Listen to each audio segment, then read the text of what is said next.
Hello, I'm Anna Happel, a translational scientist with experience in clinical and laboratory sciences. Currently, I'm a senior research officer in the Division of Immunology and associate member of the Institute of Infectious Disease and Molecular Medicine at the University of Cape Town.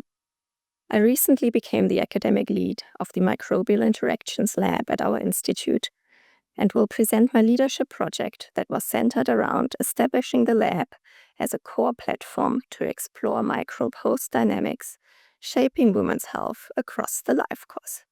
Despite mounting evidence of the microbiome's importance in women's health, women, particularly those in low and middle income countries, remain markedly underrepresented in microbiome research. A recent review in Trends in Microbiology found that only 8.8% of the global studies assessing the vaginal microbiota using 16S rRNA gene sequencing were conducted in Africa. This gap is especially concerning during critical life stages such as pregnancy and in the context of infections, including HIV and bacterial vaginosis.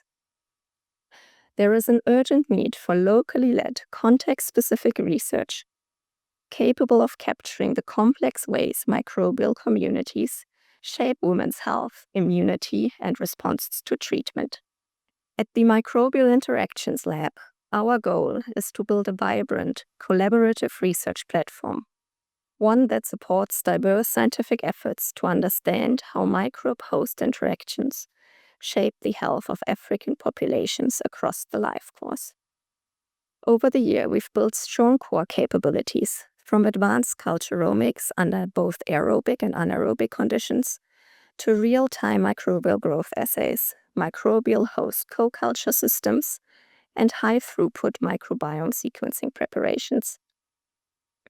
All of this is available for shared use, encouraging collaboration and innovation across projects. Right now, we have 15 active users working on 5 projects, all of which are centered around women's health. And we are looking towards growing this to 25 users by the end of 2026. Some of our research areas include characterizing the vaginal microbiome in African cohorts, understanding how HIV, antiretroviral therapy, and pregnancy outcomes are linked, exploring the role of bacteriophages in the female genital tract, and studying how gut infections influence vaginal health, as well as supporting Group B streptococcus vaccine development. Finally, one of our proudest initiatives, I think, is our annual masterclass, where we train and mentor the next generation of African scientists to confidently use advanced research tools and technologies. Together, we're not just building a lab, we're building capacity, community, and a new frontier in microbiome research. This project has been substantially shaped by the leadership principles imparted through the Women Lift Health program. It embodies authentic leadership by aligning with my foundational values of equity in science, women's health, and capacity building within Africa. I have actively adopted an inclusive leadership style by establishing a collaborative, multidisciplinary lab environment that elevates underrepresented groups, particularly early career African scientists and women in microbiome research. The project also exemplifies strategic leadership through the integration of innovative methodologies with pressing health challenges to generate actionable insights. And finally, the journey has taught me to lead with vision and resilience, turning ideas into action, connecting people and purpose, and ensuring that strategic objectives translate into real, measurable outcomes.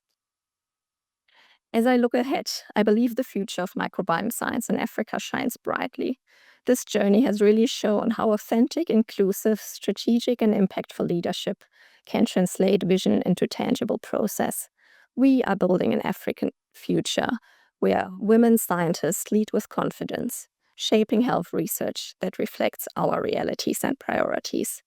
By fostering collaboration, mentorship, and innovation, we are creating spaces where new voices and ideas can thrive. Together, we are proving that leadership grounded in equity and purpose can transform not only our laboratories, but the entire landscape of global health research.